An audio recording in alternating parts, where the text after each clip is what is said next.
episode of Literary Gladiators, the show where we discuss and debate literature in all of its forms. If it's written work, it's game. Let's meet the panel. Ari. Jesi. I'm Tori. And I'm Josh. And today we are going to be talking about the poem Lullaby by W.H. Auden, which was featured in the Poems That Make Grown Men Cry collection, which we went over one art, which was in Poems That Make Grown Women Cry.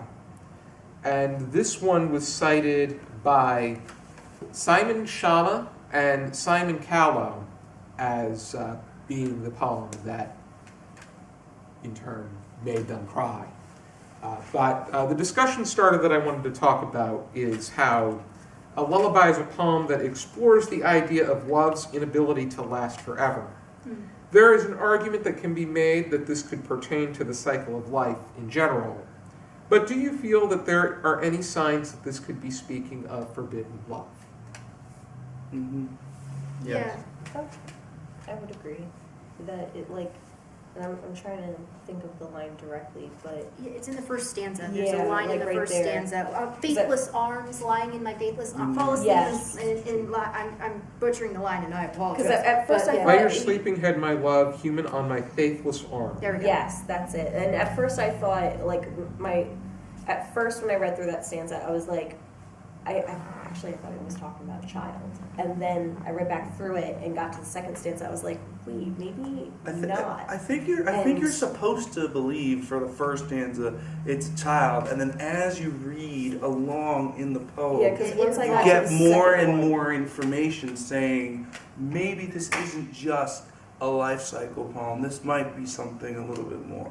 Yeah. I think this is one of those poems where the more you read it, the more you get more information and you learn it's something I else. will have to admit, this poem, for some reason, I like poetry because it's you can do a lot with a little. This one was kind of chunky to get through for me. It was I a felt like it was a challenge. lot of big words, unnecessarily so, strung together in a way that made it sound verbose and deep and thought-provoking, and it was kind of like, It tried too hard. okay, yeah, I felt Right. like it tried a little too hard. It was very pretty. I thought the moments that it evoked were, I liked the Wistful, first yeah. stanza a lot. yeah, so It definitely, if I were to compare my poetry to this, my poetry is a little bit less convoluted, but it is basically the same kind convoluted, of that's a premise. very good word. It's the I same found kind this of to be premise. extremely convoluted, which was interesting. I was just like, oh, okay, I all right. it didn't all right, okay. strike me. And the thing is, too, with a name like Lullaby, I feel like I should have been struck by it. And I know that's kind of like good. judging a book by its cover, but you know what I'm saying? I just felt like, with a title like Lullaby, I kind of expected to have this kind of Yeah. feeling of like, You wanted to be like wowed, or you wanted to Yeah. be transported, and it didn't happen. You were waiting for Yeah. that I moment. wanted I to have actually- more Didn't feelings. happen. I actually think that the word lullaby is not used as a powerful word, but as a word within a realm of time. I think it's called lullaby because you have the ending to something. Something, that, whether like it the be the ending of life a cycle relationship? You have or the a life- relationship or forbidden love, The whether forbidden it be love comes from- like yeah. homosexual That's or whether it be like an affair. You always have an end to it, and it's never. Well, at least with the This is affair kind of part. almost That's like something to goodbye take into letters or account because something. W.H. Like Auden putting himself it to was sleep. homosexual. Exactly. okay, I can understand. And, Ooh, okay. yeah, Auden Yeah. was homosexual. That is actually very interesting. In the, Sorry.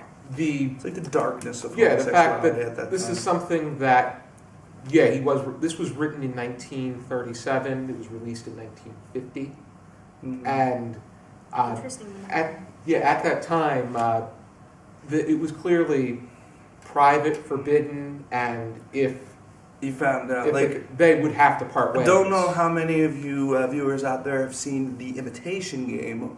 It tells the story of a codebreaker named Alan Turing, who basically came up with this thing that let the British be able to crack the Germans' codes on what's the place? Coventry. But he was gay, and when they found out about it, stuff they had to therapy and stuff to make him Not therapy? gay. Conversion therapy, I think, is the closest word to it. And it was really big back in the World War II era.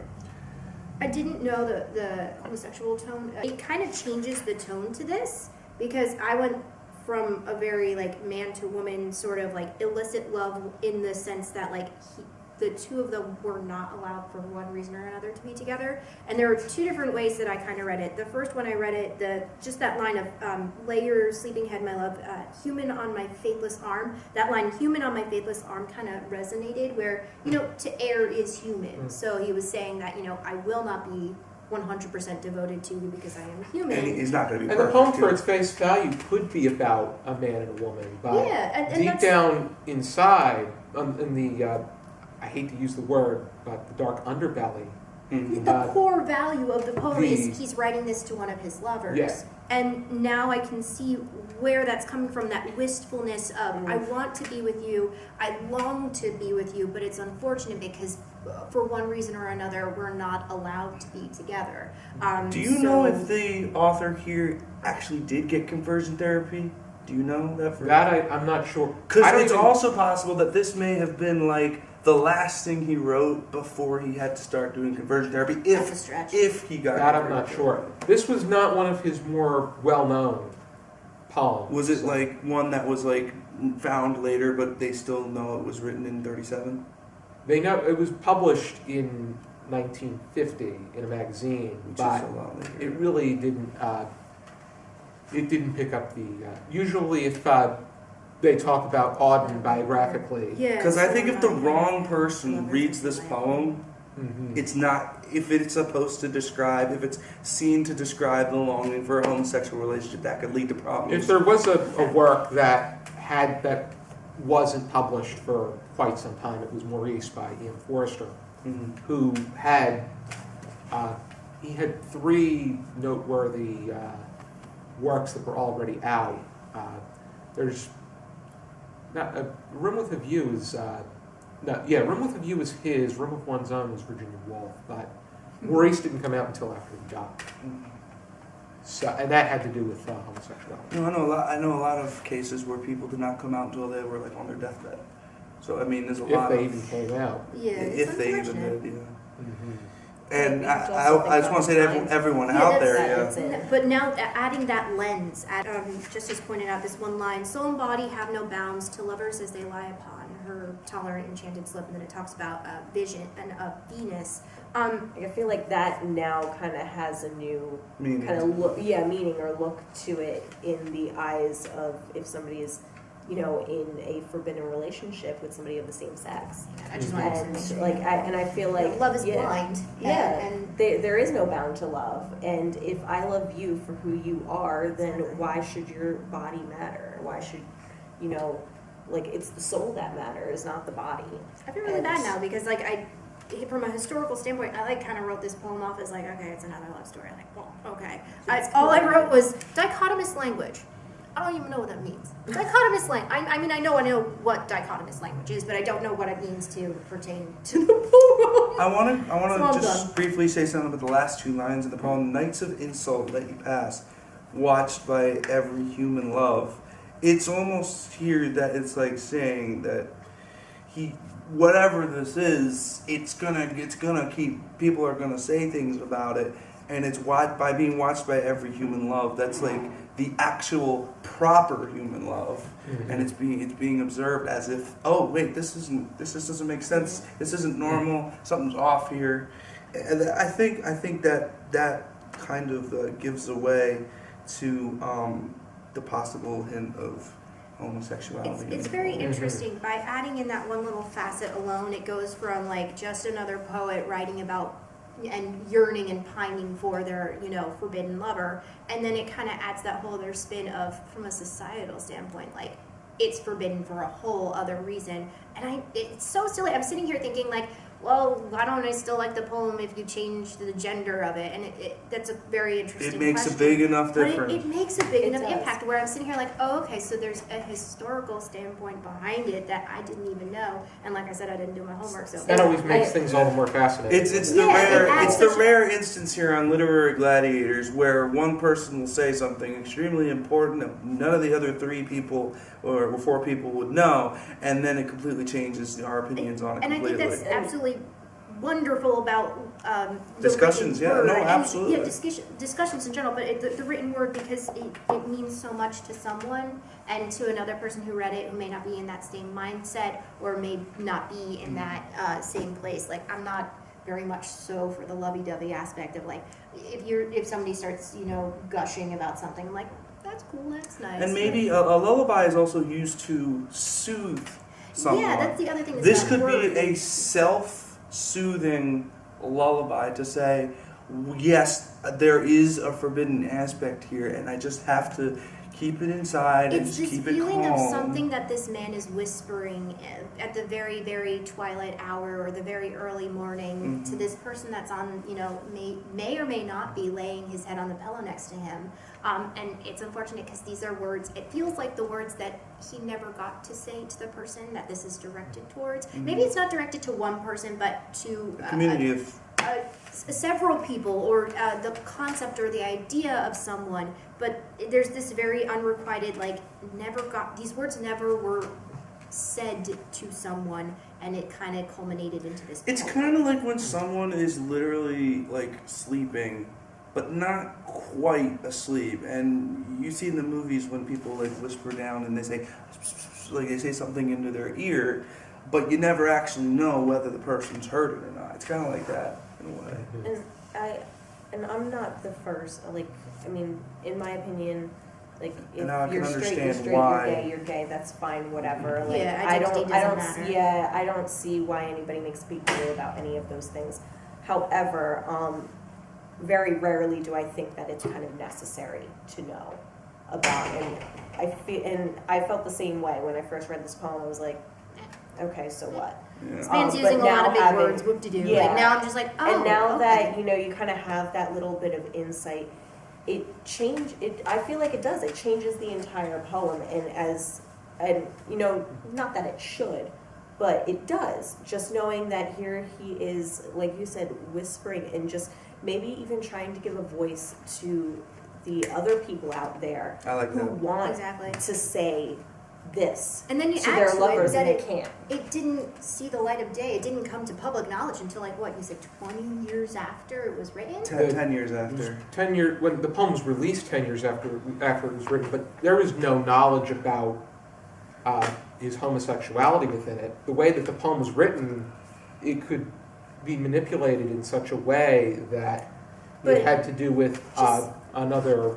Yeah, like I said, I he uses the word human a lot too. Yeah, I like. As if he can't use the word man or Mhm. male. As Yeah. if the word human is the norm and that anything else outside of that is not the norm. Like, not Mhm. like by putting a descriptor, a specific descriptor on it of what kind of person it is, a lover, a friend, It's- something like that, a companion. Josh, I think It's almost you and like I can definitely relate to this, but like when someone says someone is disabled, that doesn't mean they're not a human being. But I think in this case, they're trying to say because, well, hypothetically, because someone may be homosexual makes them not human, as in a normal human. And, yeah, and Like during that Mouse, time perfect period. example. Mouse. Mouse is a graphic novel by Art Spiegelman that basically depicted the Jews were.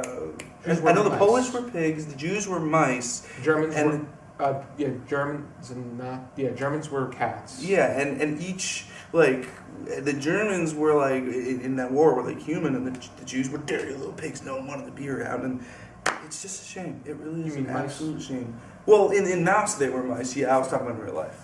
Mm-hmm. But like, Yeah. So And basically, he was trying to draw attention to the fact that this person was human. What I was saying was that, maybe conversely it was the opposite. Maybe he didn't even want to try and say that because, like, somewhere in Giovanni's room, we were talking about the Yeah, fact we that, did like, that. if you looked at the lens that the narrator put on the folks that he loved, he kind of almost drew upon the negative aspects of the homosexual population that he interacted with. So maybe this is kind of the same way where he didn't want to put into words what he knew deep down at his core, like he loved this person, but society told him that was bad, so to put that into words would mean that he was bad. I think Maybe instead of the society difference- thinking he's wrong, maybe he thinks he himself I mean, we'll is never wrong. know. That's what I'm saying. That's exactly. He doesn't want to say that because that makes him wrong, and he doesn't want to be wrong. Yeah. I don't I know. think- These are just things that I'm surmising from I what I think wrote. that the No, I think you make difference a very good is point. Very that good. in Giovanni's room, we knew for sure that the characters were homosexual. In this one, we know we don't know what the orientation is, but Auden's being homosexual has a lot of a driving force Yeah, absolutely. in better understanding. And you have to think too, like, and I'm going to keep saying this, but the time period, Mhm. all right, that time period, I mean, Germans, like, during World War II, weren't just putting, Jews in concentration camps, but they were also going after homosexuals Oh, as yeah. For well. them, So, gypsies, of course, disabled he's probably people, going to feel Catholics, wrong. He's going anyone. to feel... I wrote a song based off of a quote by Martin Niemöller, who was a pastor. It's basically first they came for the trade unionists. I wasn't a trade unionist. I didn't speak up. Then they came for the Jews. I wasn't a There's a Jew, poem so I out didn't speak there. up. And then eventually they came for me. Yep. And It's a poem. I It's a actually wonderful wrote a poem, song based off of that quote.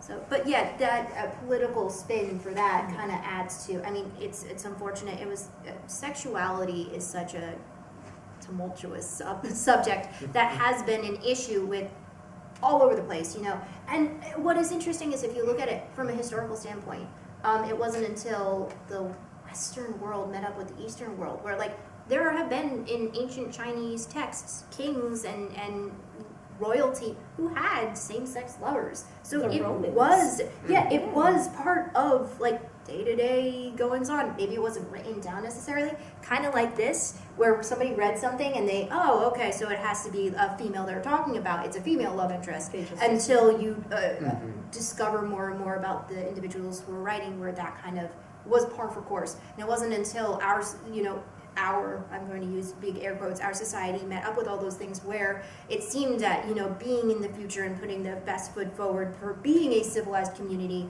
shunning those types of practices and loves were, frowned upon. So, it's unfortunate, but it's part of our history, so. Part of our culture, part of our society, unfortunately. I Part do of human still stand nature, by the too. fact that there are a lot of unnecessarily big words used in the poem. That Yeah. part I still would agree with- stands. yes, It's still kind of yes. convoluted, but it does change my standpoint on it a little bit. Mhm. And that's about it, We- for me, at least. Final thoughts for anybody?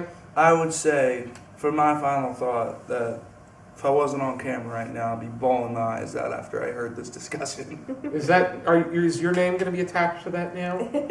Poems that make grown men cry? I'm not a grown man. I'm very mature, so I don't care. Would Hey, this- sorry, would I'm this- telling the would- truth here, folks. Would this be the poem that made you cry? One of many. I'm a very emotional person. And that's So. fine. We're Mm-hmm. human. Like, for instance, I just did an individual recently on Charlotte's Web. I saw the animated version of Charlotte's Web, and when I see all those spiders, when Charlotte dies and all those spiders are going away, I was like, oh no! Listen, if you do not cry at the end of Charlotte's Web, you are a heartless individual. I think the two forms of media that probably choke me up are the song "Last Game of the Season," "Blind Man in the Bleachers," also known. as. Yes. And the last part of The Great Dictator, when Charlie Chaplin in disguise, when he gives that speech. I do have to say, But in a completely, the latter's a bit more of just a motivational kind of. I do have to say there are certain songs when I've played in concert, when I play guitar in concert, that I'll start crying and I have to move my mouth slightly away from the mic so I can be like, no, there's nothing wrong with me. So yeah. Crying and having emotions is a perfect part of being human, and everybody has them. Absolutely. Which is why we have men who are writing poems that can make people cry. Yep. Most certainly. And having men who cry If you're because interested in checking it out, here's the collection. I'll leave a link down below to where you can find it. And be sure to join us next time for another episode of Lullaby Gladiators. For now, keep reading. Reading. Reading.